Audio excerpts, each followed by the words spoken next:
Hi guys, it's Anna and welcome back to the Dyslexic Reader. Today I'm going to be doing my September wrap up for 2020. I can't believe that September is over and we're into October already, but I'm super excited for the seasons to change and this year to get on with itself. She's just going to cry, so I'm going to put her right back in a second. There we go. I don't know if anyone else's cat's like that or if it's because Turnip's blind, but every time I talk and there's not another human, so if I'm making a video or if I'm talking to someone on the phone, she gets like really upset. And it doesn't, like, music, TV stuff doesn't bother her, but if I'm talking and a friend is there, she's fine. But if I'm talking and I'm not talking to anyone, I don't know if she thinks I'm talking to her. I'm not sure what the deal is, but she doesn't like it. So normally I close the living room door so she can't get up here when I film, but I just forgot. So, September books.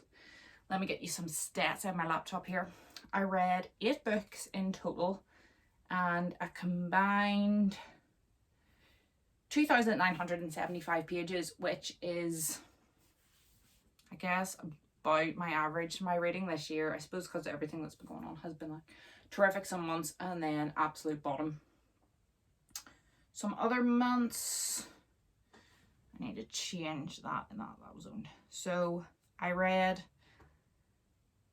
1 magical realism, 1 contemporary, 1 mystery, 1 historical fiction, 1 science fiction, 1 mythology and 2 fantasy books. 2 adult, 1 young adult, and the rest were middle grade, and all of them bar 1 were borrowed from the library. And we had 5 physical books, 2 audiobooks, and an ebook. So that's some stats, but let's get into the books. The first book I read was The Book of Lost Things by Conley. I hauled this recently. I got it from the charity shop and I thought it sounded super interesting. It's about a 12-year-old boy whose mother dies, and then he starts to hear like books talking for him, and he gets taken to this fairyland where he kind of has to go on an adventure. This is something that I am very hot and cold about, and it's children main characters in adult books. So this is an adult book. I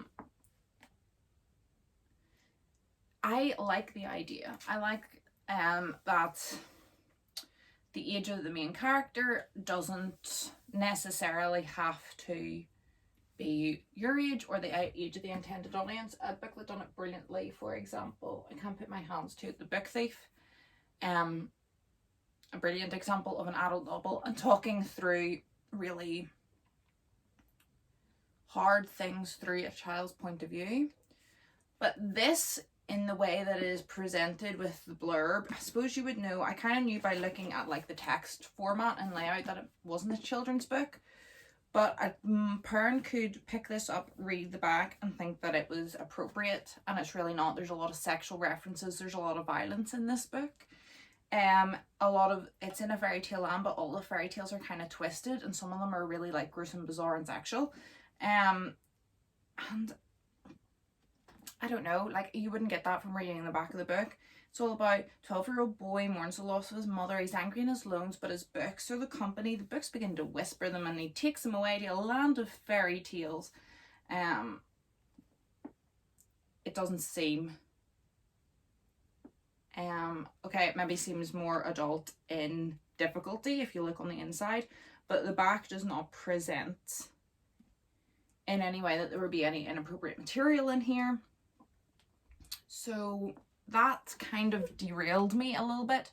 I ended up giving it a 3-star overall. It was a 5.68, so it was pretty low 5-star. I also didn't read it very quickly, and I found the fairy tales slightly disturbing. The concept at the start was brilliant. At the start I was like, this is just like The Book Thief.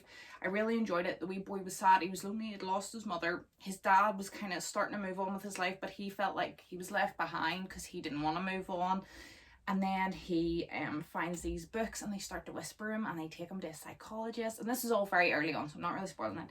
And he doesn't want to tell a psychologist because he knows it's not quite right, but he also likes the book's company. and then he's taken to the fairy tale world, and we never go back. Then the story just ends with him going back.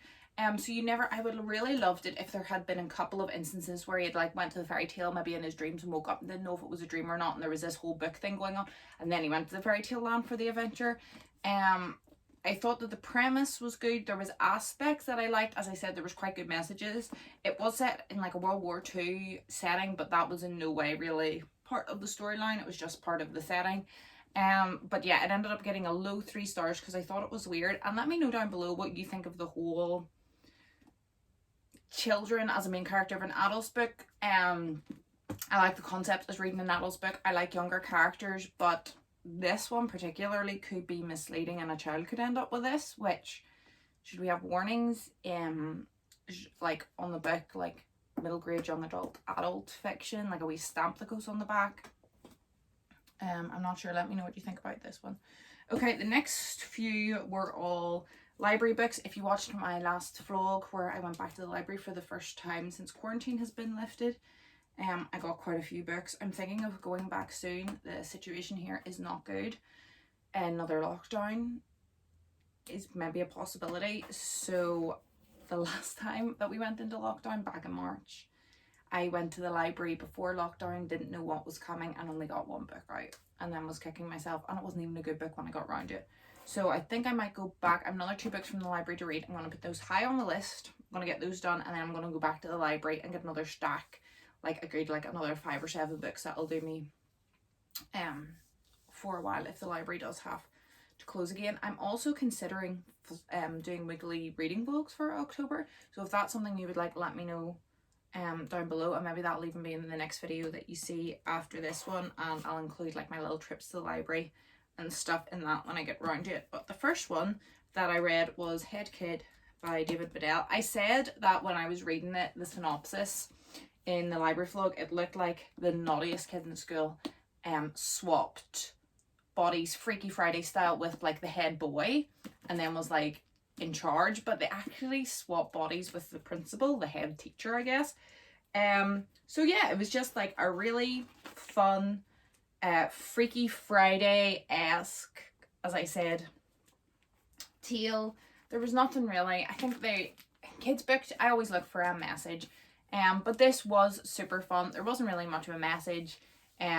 So the rip-off of Ofsted come to do an inspection with this new principal, and he's really strict, but he switches body with the naughtiest kid in school, so that goes terribly, and they give them like 2 weeks to turn it around. The kid realizes he doesn't really want the school to shut, even though he says he hates it, so he has to kind of like work with the principal in his body to try and like bring the school back up to standard. So it was just fun. As I said, Freaky Friday, body swap, learned their lessons in the end and went back kind of story. There wasn't really much message or substance, but it was certainly a fun read. It was 3 stars as well, but it was much higher 3 stars.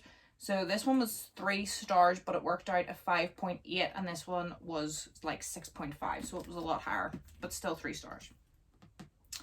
Then I read, I want to put a picture of this in because I listened to the audiobook. One of Us is Lying by Karen McManus. This was one that was big on BookTube around the time. You haven't seen a lot of videos of me in September because I wasn't well. I had an infection and I was on very strong antibiotics and out of it for about 2 weeks.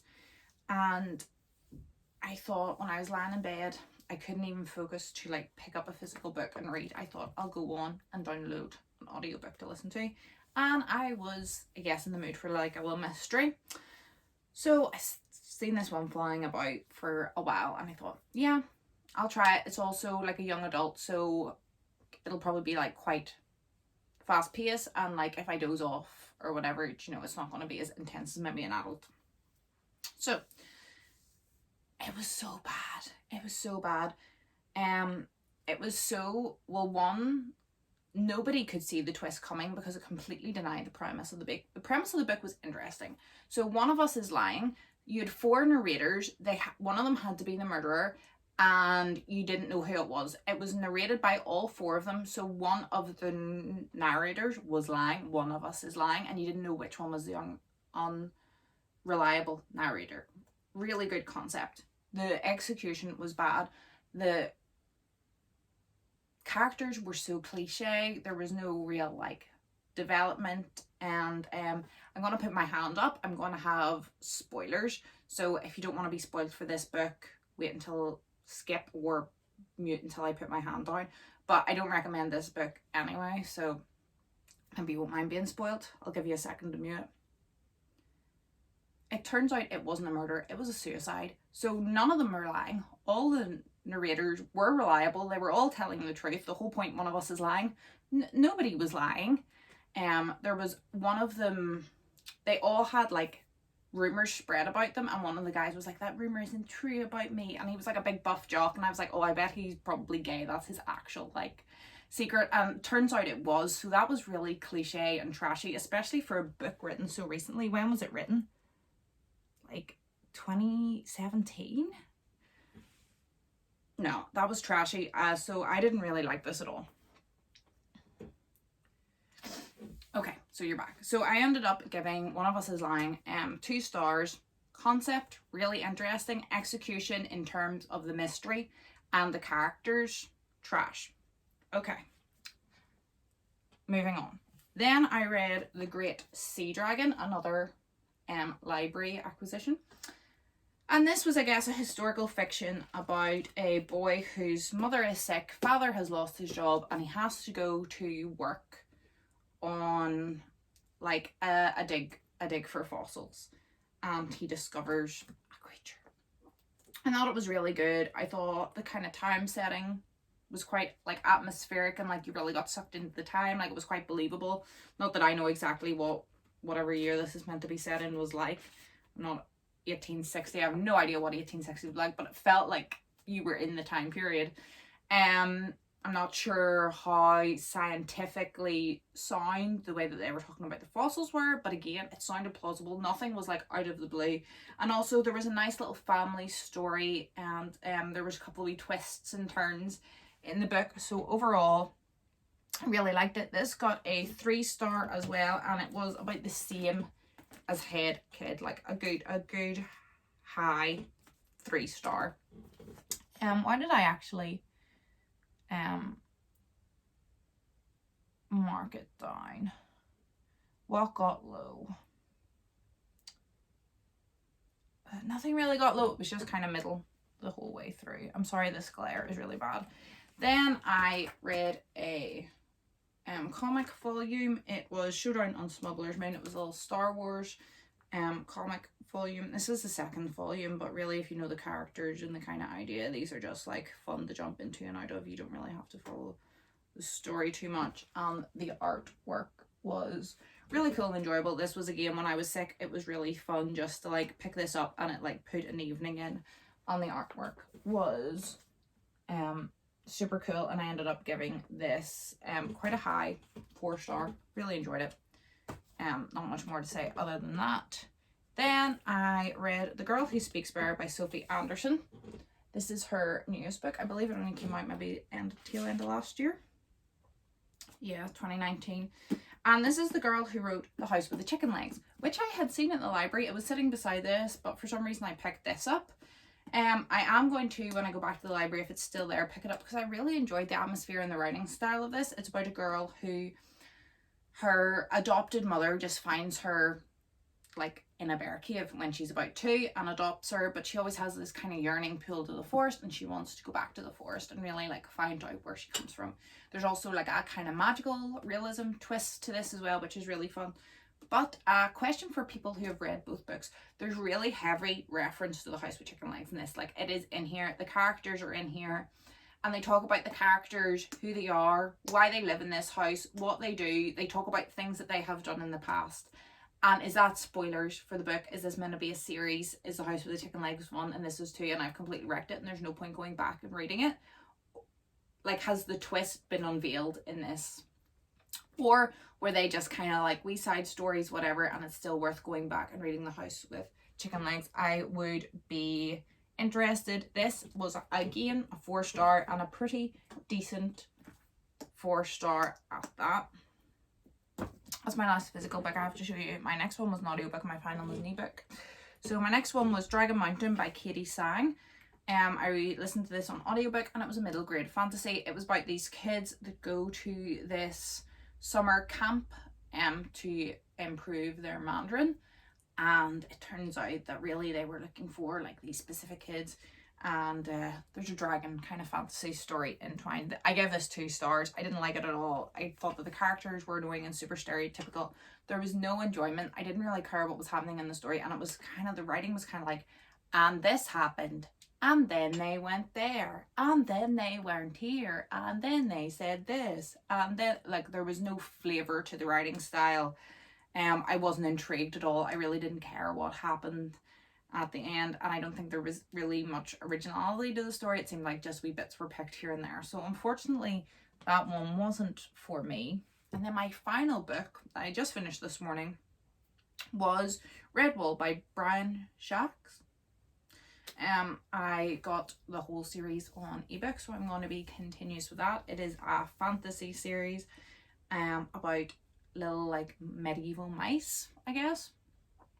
If you know me or have watched my channel, you know that I like, there's like certain things that I love in books. Like jail is one, anything like that has any kind of underground setting, and anything with rodents like rats, mice.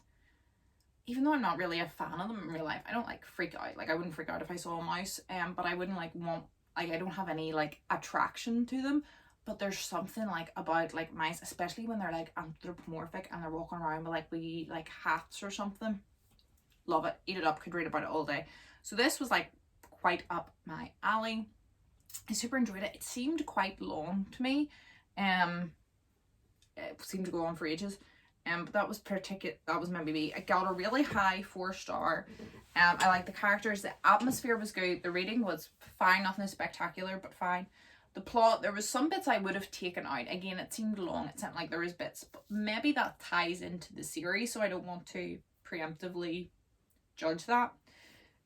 The intrigue was good. I wanted to find out what's happening. Logic, solid. There was nothing really that contradicted itself. And enjoyment, I thoroughly enjoyed it. So I got pretty high 4-star, and that was something that I really enjoyed, and I want to continue on with the series. So let me know if you think that I should continue on with this series. Have you read any of these books? Did you like them? Did you enjoy One of Us Is Lying? If you read it, let me know. And as I said, I'm planning on maybe doing weekly reading vlogs for October. So if that's something that you would like, let me know down below as well, so I can kind of see where the want level is for that one. I hope you're all happy. I hope you're all healthy. I hope you're all staying safe, and I will hopefully see you in my next video. Goodbye.